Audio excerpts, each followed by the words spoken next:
Weird science is the revolution. And this is the Spectacular Spider-Man #2, Arachnobatics, but that's with a CS. I want to tell you, this is written by Greg Weisman, pencils by Humberto Ramos, inks by Victor Olazaba, colors by Edgar Delgado, letters by VC's Joe Caramagna. When this book first came out, the first issue last month, I swear to God, I thought it was delayed because I could barely remember anything about this book except for the running gag of being a regular. So when you start this off and you end up having a burned up body, you have Jane Foster there in the morgue, all this stuff. I had no idea. And then Did this happen? We saw this? We saw when they went into that lab that somebody was dead, but it didn't seem like they were burned up. This seems to be the connection from the recap, but the idea of it does not play out very well to me, step A to B, because we're not getting anything but this detective that we barely knew. There's too many characters in this book already. There's too many scenes that make no sense. We keep doing, remember last issue, now I'm starting to remember. Holy moly, it's all flooding in. Remember the opera where it's the guy's me, and he's doing that and all smiling and whatever, and then we end up, like, we don't get that again. But remember, we got all these weird scenes where people were doing things and happy about it. And we ended up getting these girls that seem to be in Italy. They keep going here. We don't get Opera Boy. But all of this goes in where there's so many different things jammed in. It is as if that you have Greg Weisman wants to tell 17 stories in this issue. And I told you before, the big story he wants to tell is how Peter Parker is an annoying jerk. But you even think Miles is more annoying. I mean, we could, there's the big debate. They are not that great together. No, they're just, why would you even hang out? They're just so much annoyances. They are like just bitching and moaning at each other. But the way that Greg Weisman is playing this story is that, and this is how I can glean from it, you end up having possibly Arcade, possibly working with Mentallo to get people to come and pretend they're doing some game thing that then ends up mind controlling them into going off and thinking that they're doing their wildest dreams. Who benefits from this? Who benefits from the idea of somebody thinking that they're in Italy making out with their new girlfriend? You know, who benefits from a guy thinking, possibly doing, we don't know because everything's convoluted and not really well set up, that he's in the opera? Me. Like, who does that benefit? Maybe me as a big opera fan. I'm not an opera fan. That would be ridiculous. So, I'm not like... It doesn't exist. Yeah. So, we don't know because here's the weird play. You get this detective that's there to look at the burned up body that ended up combusting from every cell exploding. But how does that connect? Is that where you live your crazy life so much that you get supercharged and blow up? We don't know. It's just out of nowhere. Jane Foster's just there to be a name. All I take from this is, Jane Foster, how far you've fallen. Yeah, I mean, really. Like, why are you in this? Like, you're way bigger than this. People may not realize that what type of diss this is, right? It is. Here's a diss for me. I'd rather read a Cody Ziegler book than this, and that's being crazy. But it's starting to remind me of the things that he does as well, where you're just having a book to just set up random jokes and nonsense, because then you end up having Spider-Man. Peter is like talking to this detective that we barely know and just find out about, maybe that was Miles Warren involved and there might be clones. But that's one of the things. Then we jump into the sewers where there's a kid running away yelling, leave me alone, seemingly to be attacked by vermin. This kid specifically is, by the end, he's like groping up the vermin. I don't know what happened to change because that hat and the same deal, but I don't know what that means. And then we end up where Miles is going around and goes into the coffee shop, and now we're going to play regular. Miles. Everybody's yelling Miles. I'm never going. We've talked about it before. I'm never going back to this place. I'm going anywhere near this place. I usually go, like, most of the time here. Like, you see people here, right? You have a bunch of people, they're reading the paper. There's a couple people on laptops. They may even be doing work. And everybody who comes in, it interrupts everybody by yelling out their name. And it's supposed to be cool. They're high-fiving. You end up having Kenny behind the counter, and he's there with Shelley, his girlfriend. I thought they might have even been husband and wife.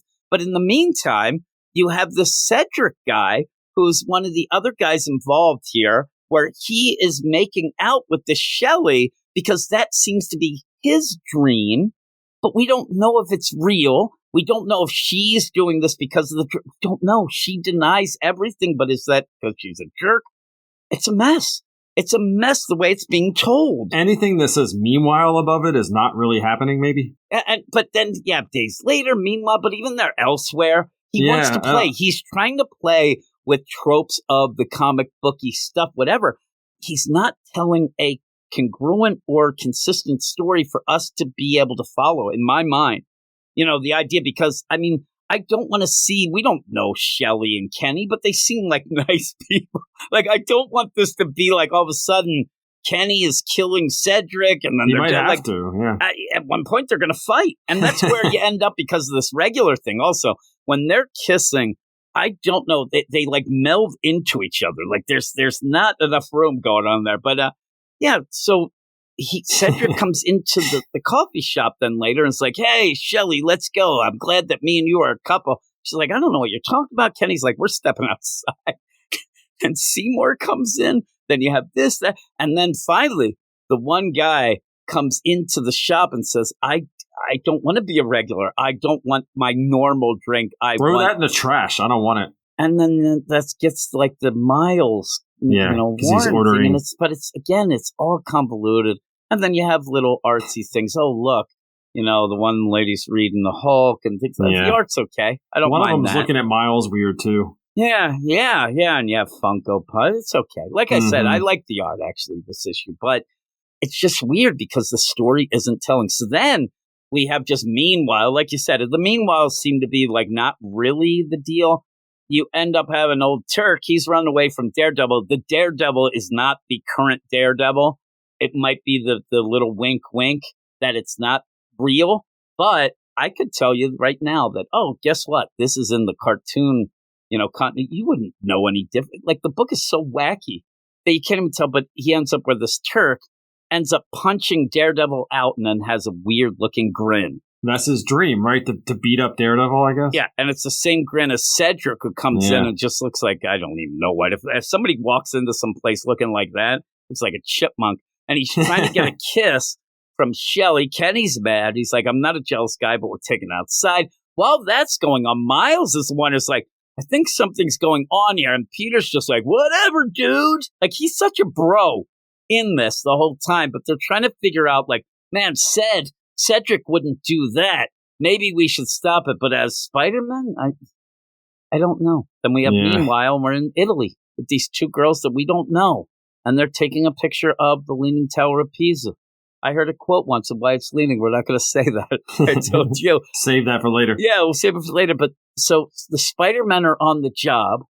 They end up following Cedric, who's going back to the Arcadium, which then seems to just lead into the sewers, which then brings up the Vermin. That also brings up Shift from the Miles book, who since issue the Legacy number 300, which I'd like to see the receipts on that, ends up, coming in, and he pretty much looks like he kills them. Yeah, he killed them. He smashed them both against the wall. Yeah, and I'm telling you, I think that the problem is you had Shift, right? He's okay. Salina Med ended up making him. And then Rec Rap happened. And Rec Rap became more popular. You can't have Shift who just glooping and glopping around. You got to try. It's not working. You like Ref Rap more than me. But I can tell you, he has more of a chance than old Shift. I don't like Shift. Shift is just odd, and he's gloopy, and he's annoying. He's just a bad clone. But he's down. Small his head is on the body, and his shoulders are huge. But they're fighting Vermin, and then at one point you end up having Peter's like, "Is that a she Vermin? Is that a woman Vermin?" And you have to have Miles say, "Oh my God, that's patriarchy. You can't say that. You're gonna get some." Like, I want to punch somebody. But yeah, you got to do better, man. I'm like, yes, a lot of people have to do better in my mind. But yeah, and then he says, "Tell She-Hulk that, I dare you." I'm like, I don't think She-Hulk would disagree with Miles, but still, I think She-Hulk would rather be called Hulk, but it's too late now. Yeah. So you end up, look at that little head. You're right. I mean, it's really off. But then, like, they're in the sewer with Shift.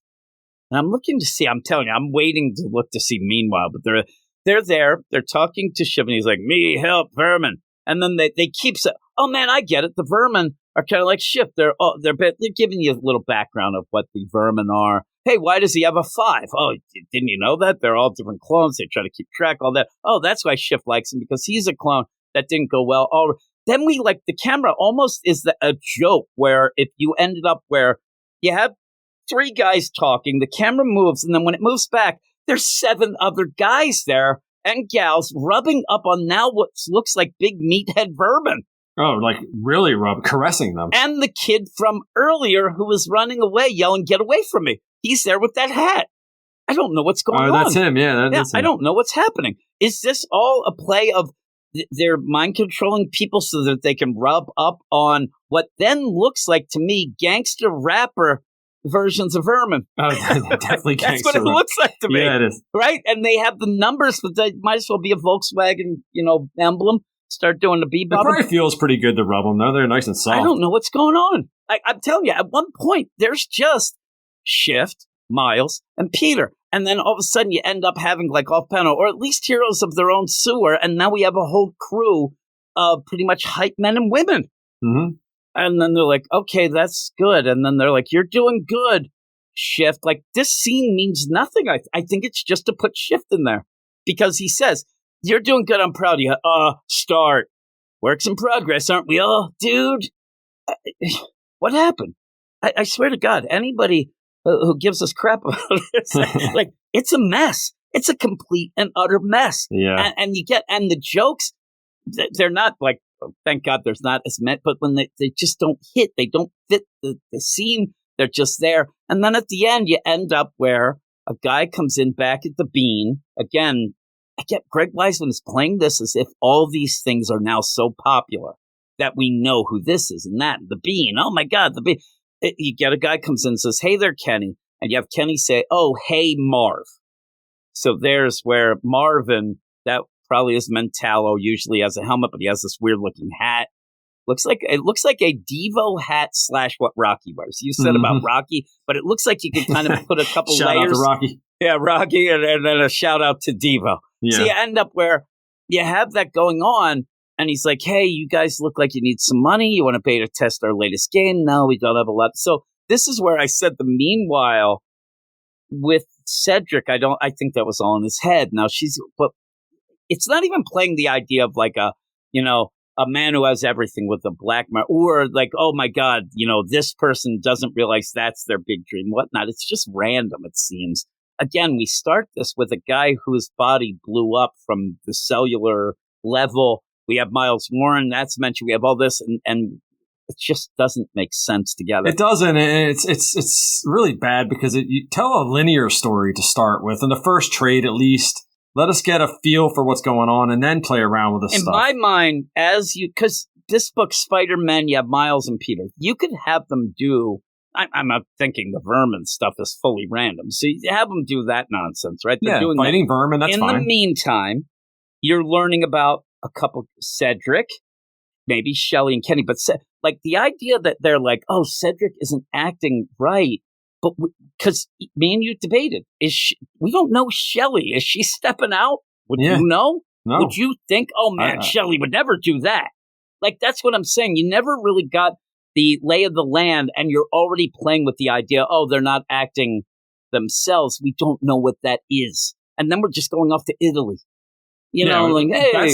Can you imagine reading these issues for the first time? Like, you're oh, cool, we got both Spider-Men together, and this is what you get? Come on. People seem to like it more than us. I think they just like the concept. And Greg Weisman did a lot of great things, but this is not one of them in my mind, because then at the end, he's like, man, we'll give triple the minimum wage. And you have Kenny and Shelley, who they're like, we could get our own place. I'm like, triple the minimum wage is nothing, dude. What are you talking about? Yeah, and I think that $40? they actually, they own this. This place was jammed. You thought they're their owners. Yeah, they're just poor college students. No, but that's the thing. When they say we could get our own place, I think they actually mean like somewhere to live. I don't know. Yeah, to live, yeah. We've never seen anything but them. They started at 10 a.m. 6 a.m. and if they're you're a college closing student, up. how are you working a full-time job at a coffee shop? What place are you going to be there and work from 6 a.m.? Like, they are there the whole day. And if you're making a minimum wage, why do you care so much about these people? I swear, I thought they owned it because of the idea that there's nobody. The owner is just, I mean, the idea is triple the minimum wage. I wouldn't even get out of bed for that. I think that they should be getting at least 8 hours of overtime. So I think they'd make the same. Like, they're idiots is what they are, working for nothing. But I'm telling you, why are they opening and closing? So crazy. He's like, it's like, well, we could use the money, especially we want our own place next semester again. Own place, if it is a cup, now you're really not going to be able to study. Right? Oh, God. Well, this is in Manhattan, too, right? Or I guess it's in the most expensive place to live. But it says, oh, great, come over to the Arcadium, which, as far as we know, because I don't know where Cedric went when he went into that door. I think that at the Arcadium's a sewer. But we said, and then the next issue, I love the idea that at the next issue, the big thing would be, oh, God, we never guessed that the Arcadium was something run by Arcade. Yeah. You see his I can't do silhouette. it, Jim. I can't do an Arcade story. I can't. I know. Right now. And then mix him with Mentallo and have nonsense. But this jumping back and forth and going, meanwhile, this book's a wreck. What would you give it? Do you remember what we gave it last time? I don't even. I'm going 2. I don't like it at all. I like the art. I'm going to go 3.5. Yeah. People are going to rail into us. I know it. I don't like the art that much. Umberto Ramos is good sometimes, but it's just throwing me off. Well, I don't know. I think that he doesn't know what the heck's going on either. Yeah, maybe he's that's trying to figure things out. I mean, in this panel progression, he's told, get a webbed up vermin, then have them high-fiving ship, and the next bit have the guys and gals rubbing up against them. I don't know. And then, oh, by the way, Italy. Oh, you know what? Burned up guy. Oh, guy doesn't want coffee, he wants tea. Yeah, exactly. Have Peter yell awful things. Get canceled. Like, what? Weird science is the revolution.